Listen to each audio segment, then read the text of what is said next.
this was the Voldemort champion that they couldn't speak about it because it was so difficult for them to play against. Lee Sin might be the new one, though, is all I'm saying. Yeah. But they just beat it. I mean, they just beat it, right? Yeah. So now there's 2 Voldemort champions. I think they're pretty validated in saying that the Lee Sin is like beatable. Not really the problem. Yeah. Whoa. And it actually looks like TSM may agree with them finally, saying, you know what, we are going to drop by priority on that Lee Sin pick to grab the Ryze early.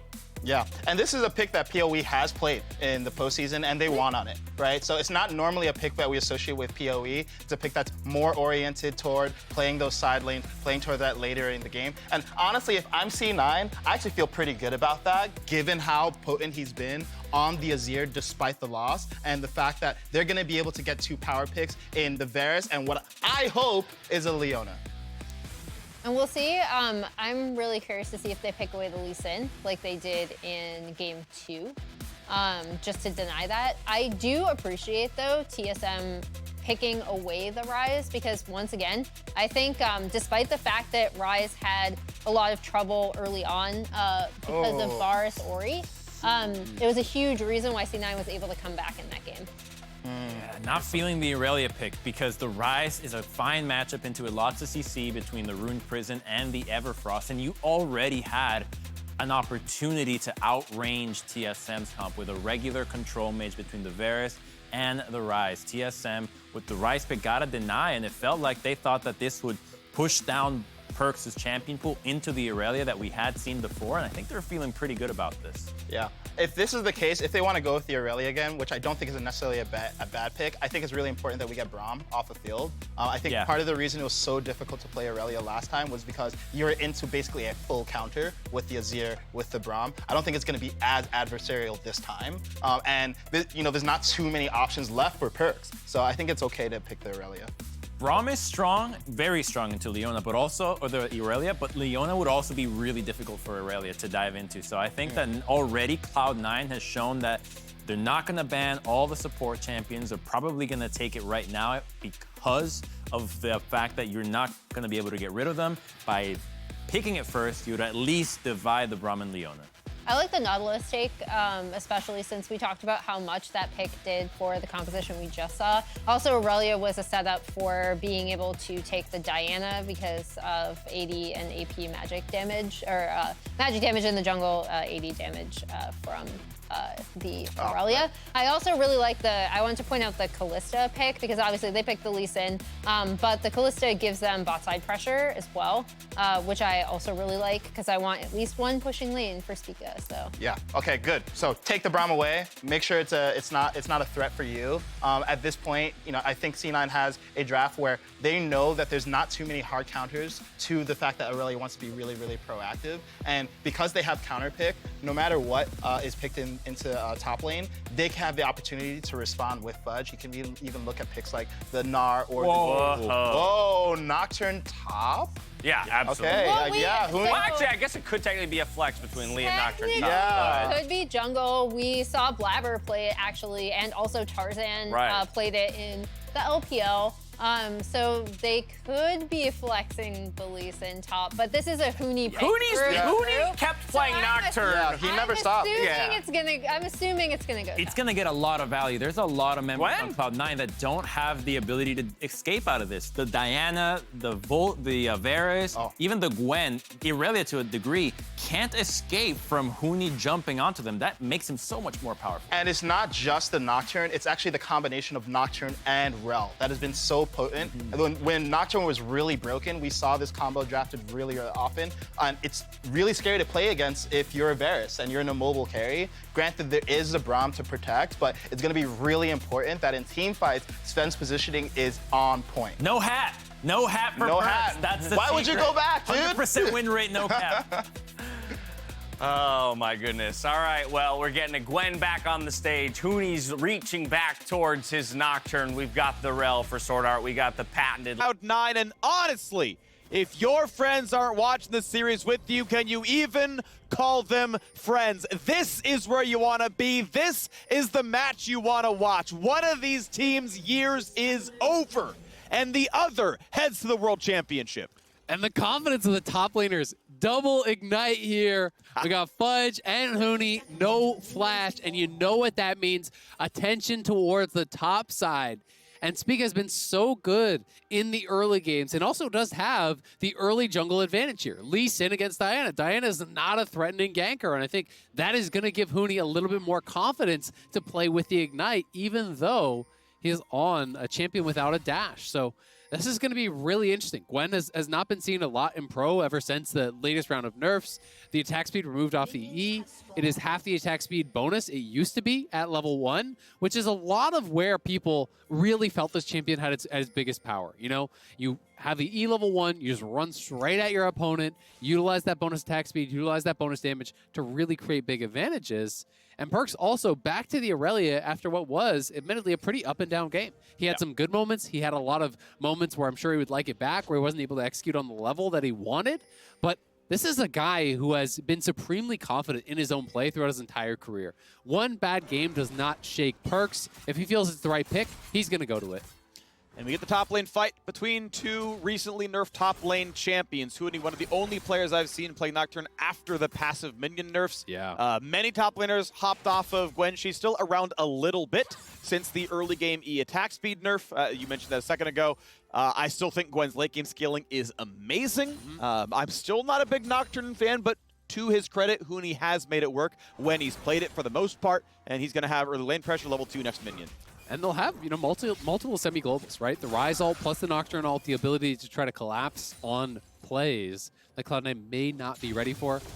I like SwordArt here playing in dismounted form. I just think it's the superior way to actually play in the early levels. The threat of the W flash flip, it's almost impossible to react to, where it's actually quite easy to react to a mounted W. So if you are trying to threaten any sort of potential all-in, as he was when it was level 2 to level 1, it's good to stay unmounted. And then as soon as it's more even playing field, you often want the shield from the crashdown available, so then you remount, and you are just kind of seeing SwordArt, obviously very comfortable on the champ, knows how to play it out, and playing appropriately. It's a pretty standard 3-wave play here from Huni. Going to be... let's see if he's going for pushing it all the way in or if he's making it go back to him. You can kind of go either way because you can hard push on this wave or just say, actually, you know, it's on your side of the turret. As long as the cannon minion dies, it's going back to me, and I can kind of receive this freely under my turret. Lee Sin is on his side of the map. I forget what read they had on the opposite road, but Blaber is indeed pathing top to bot.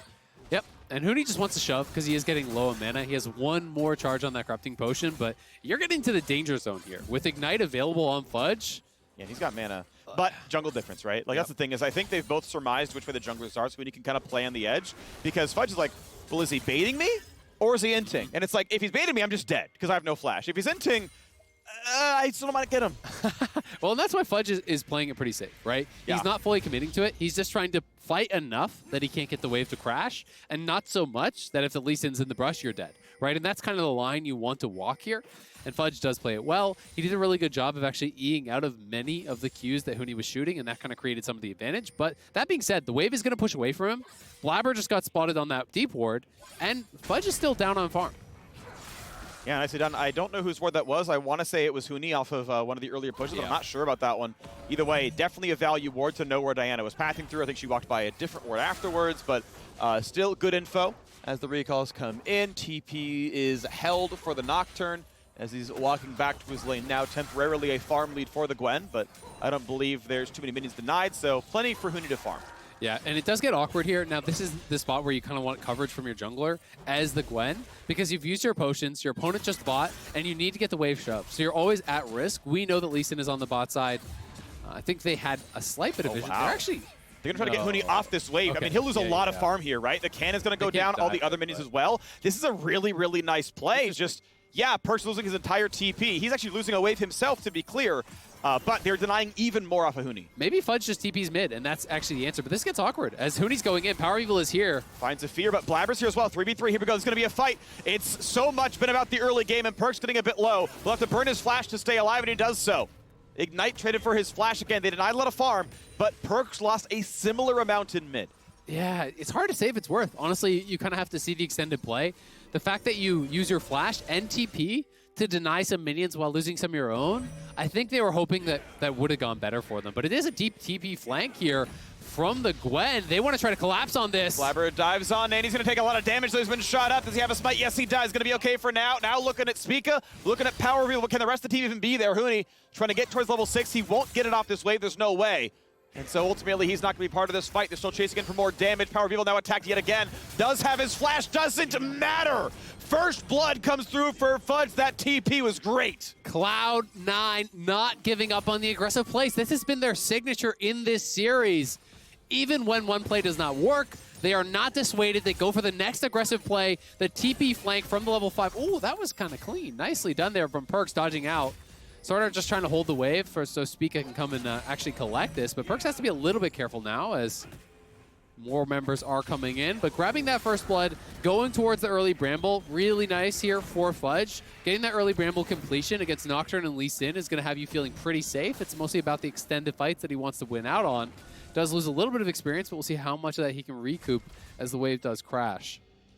And we look back at the bottom lane right now. 600 gold lead to Cloud9. A replay of the first fight into the second one. Okay, so how many minions are there actually? There's 5 range minions, there's a cannon, there's 2 melee minions. So plus the next wave coming in, so that's a lot. Like he's getting denied off of 2.5, 3 waves there. So that is pretty significant.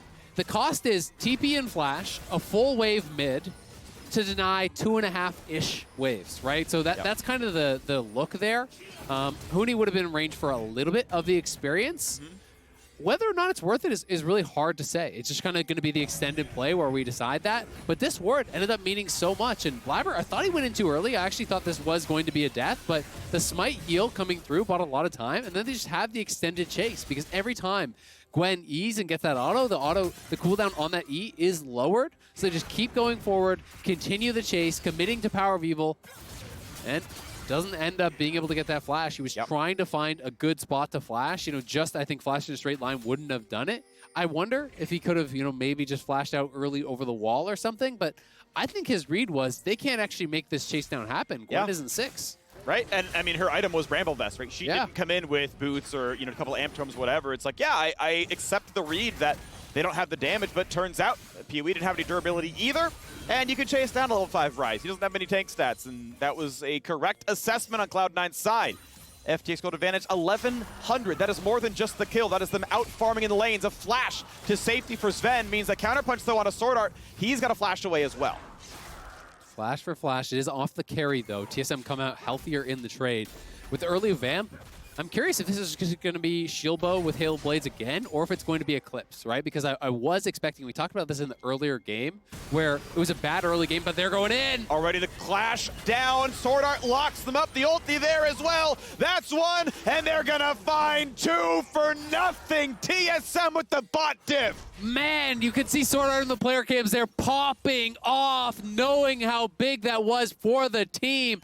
Double kill onto Lost is massive, and it was off of the support experience. The earlier level 6 for the Rell, they go for the hard commitment to that play, and they get so much off of it. But Fudge still wants to be the difference maker. Slightly down in farm, but has a bunch of priority here. Spica does have his smite, waiting for Blaber to come around before they pop the eye. Still 300, burst it in. There's the smite, no problem. Claimed by Cloud9, well done there. Herald is in. The gold advantage, the FTX gold advantage here, slightly in the favor of TSM, but ever so slightly. We'll have to see what they can get done here. And it's just off the level up. He goes in, and it is this trade of flashes, and this is kind of what prompted it. Vulcan getting fairly low off the play, and then is sort of just hiding in the brush when he levels. I think he probably, let's see. We didn't see the initial start of it. So it's actually, wow.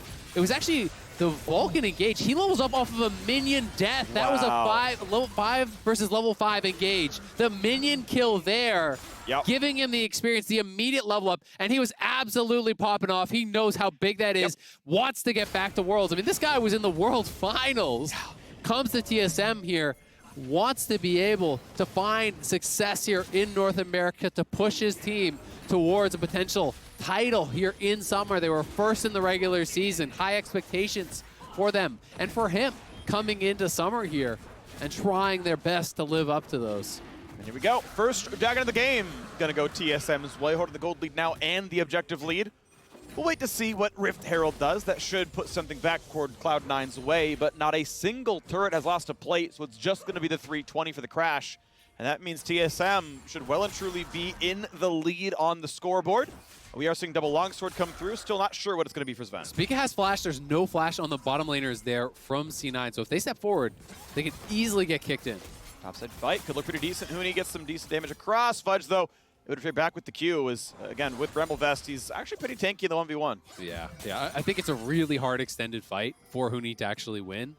Especially because the ulti from Gwen is just going to get more value in the 1v1, straight up. It is more powerful in that situation. So if you take the extended play, Conqueror fully stacked versus Conqueror fully stacked, Gwen with the ulti, I expect to really come out on top. And it's honestly just going to get worse once Riftmaker's done. I think that mythic for Gwen is much bigger than whatever Huni's going to complete as his first item. It's just, the champion almost becomes a different character entirely once you have that completed. The sustain is so incredibly high, and Ignite is there to reduce some of that, to help negate some of that, but man, it is just such a nasty combo. It is. But TSM moving the players around the map, looking around the top river right now. No Herald to play for a while, but maybe the chance at a top lane play. Not going to happen here either, though. Blaber and Vulcan going to spot out, knock down the ward. Okay, still waiting for where the turret plates will be claimed. One turret plate taken in the bot lane for TSM. Looks like Herald top to accelerate Gwen. I think that is the exact right champion to give money. They now have 4 champions, call it 5 right now in the top lane. But look at the map. Everyone is moving up here. It's 5v5 in the top lane at 12 minutes. Will there be a commitment to a fight? Braum ult onto Lost. They dive in 1 for nothing, and they might find a second there. No flash for SwordArt trying to walk away. He just barely does so. 2 turret plates die in the top lane, the third just at 1 HP. A second kill on the board for Cloud9. That aggressive move from Cloud9. I believe it was this ward in the entrance that actually spotted them just a little bit lower off screen as they walked in, and they commit to it over the wall here. I think that ward would have been the one that spotted them, prompts them to go in, fully committing to it. Perkz flashing in, no hesitation this time. It was around this top lane in the previous Irelia game that he didn't commit his flash, that he whiffed on the ulti. The play turned bad for them this time around. Yeah, let's see it. Yep, it is. Exactly. This ward right here spots you coming in. Cloud9 wants to go over the wall. Vulcan tags him with the ulti. No hesitation. E, ult flash, Q from Zven. They get the shutdown. They get the tower plates. That is a big strike back there for Cloud9. Great aim by Vulcan. That ult was basically unflashable. Even if you knew it was coming and you didn't, right? He was in fog. There's no way that there's any option for loss once that comes down. So well played by Cloud9. Even though the dive was identified, it was still played better. And this Diana game for Blaber, it's night and day versus the last one that he was playing. He was really struggling in that game. He was down in farm. He wasn't really being able to get involved whatsoever. He has been involved in a minor role, but I mean, he's up in farm. He has matched the Lee Sin at every turn. And Lost is in trouble again. Lost wanted a turret plate, and Lost gonna get chased down. His cleanse is already gone. He burned the flash, but maybe they find the re-engage. It's crashed down for 1. SwordArt buys some time, but here come the teleports. It's gonna be a 4 versus 3, but a Kalista ult brings him right back to safety. Easy walk away for now for PowerOfEvil. Can Perkz find a stun? That seems unlikely. Oh, it's gonna be on the front line. It's big damage. It's gonna be a kill. SwordArt is down. No hesitation there from Cloud9. Again, the counterplay on the TSM move. It was PoE first to TP, but Perkz makes no mistake connecting on the stun there. He is really on fire over these last 2 games, and Cloud9 looking for more. Slow. That could be a stun. It's going to be a flash get away, but here comes Nocturne as well. Will it be enough of a fight? PoE may just drop the Rell morph. Oh, it's a kill, and they get to safety. TSM, hold on. Oh, that was so close to being so much more there for Cloud9. TSM get a much-needed kill back. Being able to escape there, huge for PowerOfEvil. Committed the flash, committed the Rell morph, needed to get out, and he did. And the gold is on Lost. If you ask most people who's the weak link on TSM, they'd say that man down to the bottom lane, but he's got 3 kills. He's the one picking them up. And I think a lot of people might be singing a different tune from today. I think Lost has played a great series here for TSM, was critical in a lot of their wins. The counter TP here from Perkz.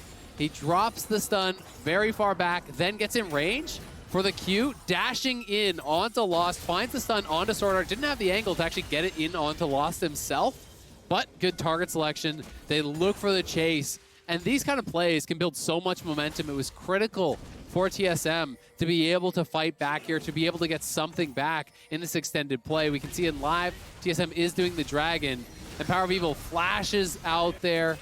We're back to live. Irelia ult is on, looking for the resets. Will they find an actual team fight? Pulled in by Diana, and it's again going to be SwordArt falling. Lost has to run, but Lost only has a cleanse. Will it be enough with Rend? It seems unlikely. Burns the summoner, but dies anyway. Health bar's not low enough for it to matter. Huni cannot come back in. Vulcan was so big in that fight, creating so much space and just blocking all of the damage as his team piled forward there, putting up the wall and using Braum to facilitate the dive, to facilitate the engage. Cloud9 are looking so confident. Huni tries with the Q, but no chance of getting that when Blaber had his smite available. Riftmaker is complete there for Fudge. You have to imagine that Perkz is getting close to his Mythic being completed. Mythic is done for Zven. It is the shield bow, so this may just be the intended build from the previous game, ahead or behind, because he's having a good time this game. And with all of these Mythics coming online, Cloud9 will continue to pile on the pressure, continue to keep up. It is TSM at least getting something, though. There is always a counterpunch for both of these teams. Gold lead not massive, certainly answerable here, one dragon apiece. And as we haven't found an actual turret kill, a Rift Herald charge will basically equalize the game with first turret gold. And that's happening right now. And PowerOfEvil is in a pretty good position here. He has a ton of farm. No stun for Perkz means no resets. The Q that can nearly kill him has to jump away. He's going to stay alive. Rushed the Gore Drinker, by the way. Before it was Ruin King. A possibility could have been Wit's End, but he's like, hey, it's 4 melee. 3.5. I mean, Ryze and Kalista are kind of short range, but we're Gore Drinker. We're staying alive. Does so in this one. And I think he's going to be going for the tanky teamfight build. I think it's going to be Sterix. TSM looking to threaten the wraparound, but C9 has the cover. These two teams back and forth, so evenly matched over the course of the series. PowerOfEvil has a significant farm advantage, has the Everfrost, can get a lot of value there with the Spellflux and the Everfrost against 4 melee. If you can find that fight, if you can stay safe and start getting multiple rounds of spells out, you can take over. And he's going to be one of the guys that they're relying on to pressure in the side lane as well, because Huni, I don't think he's in a favorable matchup really against the Irelia or the Gwen at this point, who both have gotten kills, who both have additional gold. Realm Warp, just got to sidestep all of it. Baits out a couple of ultis, though, and is able to walk out. Not a bad one for PowerOfEvil, but it will be top lane turret dying. First turret of the game goes Cloud9's way. FTX gold advantage 2.2 thousand, and SwordArt Hex flashes the wall, but cannot find an engage to get it any closer. At least not just yet. Yeah, PowerOfEvil playing it properly. But Vulcan as well, throwing the ultimate at the corner of the Realm Warp, that is where he would have to go. Either way, they zone him out with that ulti. They do take that tier 1. And Fudge back down to this bottom side here. He is going towards split push build. It's likely going to be Nashor's as his next one here. Ready to scrap. It's not a Zhonya's rush, more for the 5v5. Oh, yeah. Huni's not even really dedicating many of his cooldowns. He's saving his W shield. Yeah. So, okay, that's, some of the damage. You're just not blocking, it's detected, you're not gaining. Whatever, now his fear is back up. So the fight looks better next time around if he wants to try. But as you mentioned, once the Mythic comes in, it makes it tough to look at. Of course, Fudge is stacking armor. Armor scales really well with functional Omnivamp, which is what he's got through Riftmaker and, half the kit. So pretty well positioned in the 1v1 against Huni, as you mentioned. Yeah, absolutely. And I think at this point in the game for Huni, you're just on wave clear duty. You're not trying to commit to the fight. And Cloud9 are going to use that pressure here. They have mid pushed in. They're trying to invade, get down some wards. It is pretty early, but they're just looking to start fights. They're looking to attack camps. It's not about the dragon right now. It's about just posturing aggressively, finding fights because they feel that they are in a winning position right now. Here we go, into the mid lane. Minute 40 on Dragon, no one's close to Soul, but as you mentioned, Cloud9 happy to take almost any fight that's equal numbers because they are ahead, and they're ahead in, I believe, every single role in every single lane. The exception may be in the bot lane, as Lost has 3 kills to his name. Otherwise, though, pretty much pick any 1v1, and yeah, there's more gold on Cloud9's side. So, 2,500, Huni at least gets some access to the wave, is going for the tankier build of a Gore Drinker. All right, no stride breaker, assassinate a backliner, slow him down, chase him. No, he's got to be a bruiser in the front. Which makes sense in the context, but now SwordArt is going to catch the wave and let Huni get some time with the turret. Nicely done. SwordArt on the threaten there. I don't actually think that they could have had a 2v1 kill, but he doesn't know that it is just the 2. I don't think he has full awareness of where everyone is. So just going to play a little bit more cautiously, back it up. Cloud9 are trying to play the map. You can see Perkz was pushing in top lane. Zven, Blaber, and Vulcan trying to get mid lane, going in the right direction, trying to push up and threaten that. And with Huni basing, Fudge will just, again, look to push out, look to prep for this dragon. 35 seconds until it is up. Infernal Soul, going to be a key one, I think, for two teams that are very kind of front heavy as far as their damage. A lot of burst on both sides here. Pinging around. We know there's ward coverage on the Baron, and in fact, it's going to be started here. This is a sneak. Yeah, there is no Cloud9 vision. Perkz has an inkling. Maybe? Yeah, they're waiting around. They know they have to walk over to this one. As TSM pull them across, is there an engage? They found Vulcan. They're going to pull the Nocturne ulti. Is this the fight? Gwen's on the wrong side of the map without the ability to teleport just yet. This 5v4 could be good. Rell not going to go for anything. But here comes the re-dive. SwordArt's in. Is it going to be enough damage, though, as the front lines go back and forth? Stopwatch the burn, but no one's yet dead. Here's and Fudge. the re-engage comes in. Perkz knocks down Huni. Perkz knocks down SwordArt. And he is here to claim his throne of the LCS. A triple kill, and TSM are pushed off the map. They're going to get the Baron. This is huge. 3K up already. Cloud9 win the fight. They're going to look for the Baron. It's up to Spica for some heroics, but they're turning on him. No chance of the steal. He's in a 1v3, and the other two have pretty much no problem going for it. Perkz going to be all right with this one. Blaber sitting around as well. Low. You got to be a little careful. PoE has teleport, but nowhere to send it right now.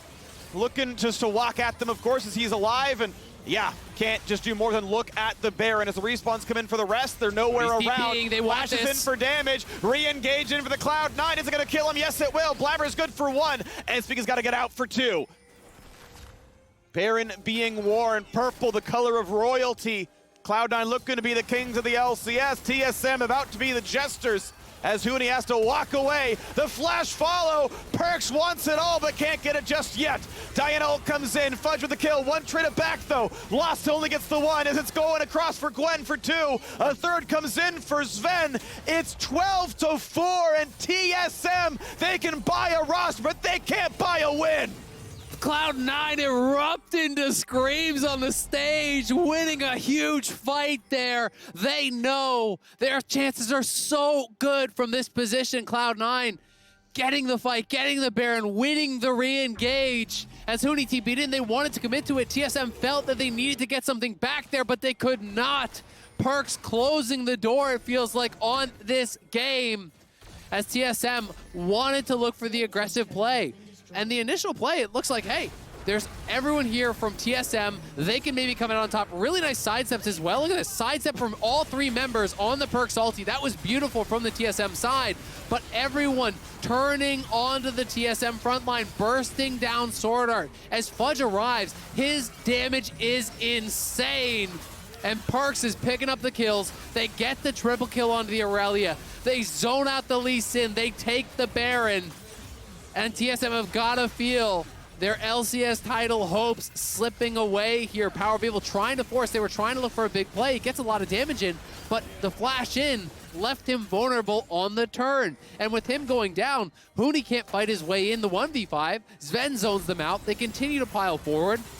And Perkz is getting the absolute maximum here out of his champion. Flashes in. Gore Drinker on 2. Into the stopwatch there, buying so much time. Lost even overcommitting, trying to pile in, trying to get something there. But it is all Cloud9. Here we go. Time to punch a ticket to Worlds. Time to end TSM season if you can make it happen. But first, a ward hop kick should find Vulcan. Over the top goes SwordArt. Huni is alive. This is a fight, but Blaber is here to shut it down. Gets one back out of the Nocturne. A knockup is in. SwordArt wants in, but no. They cannot stop the solo lanes. There's too much power as 3 kills come back. And PowerOfEvil, yet to win a title in his career, will be stymied again. He can watch his empire fall around him, but it's 16-5. Cloud9 farther and farther and farther ahead. The Baron buff finally ends with almost 7,000 gold earned from the Red Bull Baron power play. Just an insane advantage. Nearly 10,000, now 10,000 gold ahead before 25. Cloud9 coming up clutch when it matters most. Playoff Perkz well and truly has arrived. This man has built a career, has built a reputation on being clutch, on showing up in the important games. And he is definitely doing that here. Even Danny's getting involved. To be fair, he wanted a Felios. It's not full credit. All right, Zven went back to playing Varus. You don't have to do it, Kyle. Danny can join the Doug Trio now. He can be I our would third love member. that. Danny, I know you're watching. Doug Trio next season. All right, TSM, it's up to heroics. And really, when you look at the playmaking, it has to be Spica or SwordArt. You need a miracle engage here to have a shot. You're down 10,000. You're losing sides. You're losing 5v5. So many powerful item completions are coming through as well. You know, Sterik's now done here for Perkz. The stopwatch is in for Zven. He's got the 2-item defensive build. Zhonya's already done. Blaber's on 3 items. Like, they have got to look for some sort of a play. And this is smart. Send your solo laner out to a side. Shadow him with the jungle. Try to find someone showing up to the wave. Huni even in the area for a Nocturne ulti. Because 3v1s, 2v1s, those are your only chance. And that's how you buy more time. Not to just turn the game around, but to get yourself some more time, some more opportunities to farm. But it's Cloud9 as a squad moving up here. Vulcan flashing the wall. They want this. Hard flashes to get in there. Q's going to land before he can spell shield, and this could be the chase down. Ulti's going to get stopped, but it means that Perkz can stun afterwards. No way out for Huni. Buys a second with Gordring, but they've got to have the damage. This has got to actually happen, and it does. Perkz now dominating 6-0-9. And Fudge had the read. As soon as they got this catch onto Huni, everyone from TSM moved to the bottom side, tried to find Fudge. And look where Fudge is. He is back. He is recalling. He is staying safe because Cloud9 knows the TSM win conditions. It's find someone in the side. It's find an odd man fight because that is your only hope. But Cloud9, 12,000 gold ahead. They are on what looks to be the victory march. Trying now, 12,000 gold as you mentioned. First turret's gonna die. Looking at the respawn for Huni in 10 seconds. They know almost any team fight is gonna be a Cloud9 win unless something catastrophic happens there. Inhibitor will take its last breath. Yeah, he's gonna walk up and kill it. Okay, that's it for now. Baron's up in 30. Set that one up, take any fight, use it to end the game. Trying to push in these multiple waves, keep the pressure on. If they see the window, Cloud9 can definitely die before it, but they don't need to risk it. Keep Fudge out on the map. He has his TP. He's got 3 items plus a Bramble. There's no shot anyone can win a 1v1 against him. I mean, compare the items here between Huni and Fudge. It's just not even close, and Cloud9 are laying a trap here. Great sidestep PoE baited the Braum Cube with a flash ult for Blaber, sets up 3. SwordArt buys some time and gets pulled right back out. Romort brings in nobody. That was excellently played, disengaged by TSM. Yeah, that was critical, but still, flash off PowerOfEvil, flash off of Spica. You turn to the bear and you say, all right, what do you got for the next try? Because they are going to be on it. There's no shot TSM can get over here. They know it. So even though they escape, even though that was well played, they lose the Baron, and now the Dragon is on the table here as well. But I don't even know if Cloud9 care. They have pressure here on the map. They want to get the waves moving in the right direction. And the game is not going to get better from them from here. So they want to try to end this game. They're massively ahead. They have everything they need. So the Drake is alive, but do you even want to try to contest this one?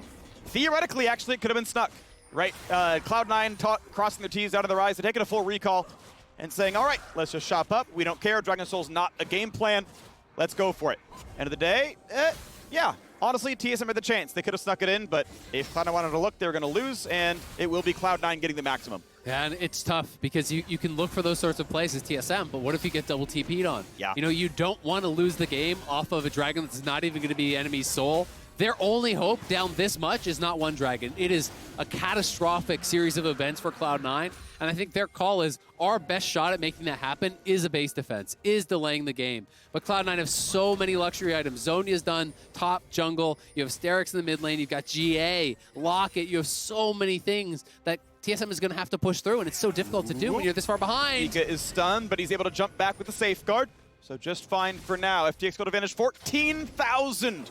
Absurd. They have basically a 6th member worth of gold at this point in time, maybe even above that one. As now the bottom turret's under fire. Mid lane doesn't have much of a wave.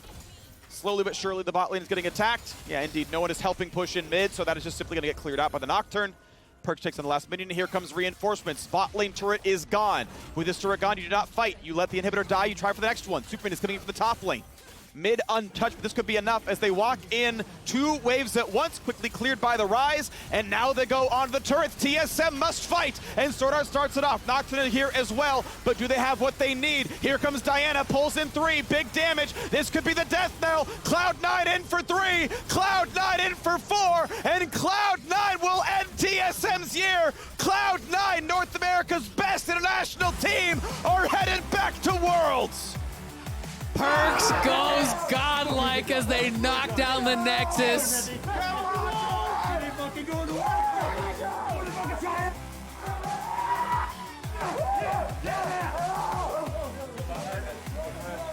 Oh, that picture says it all.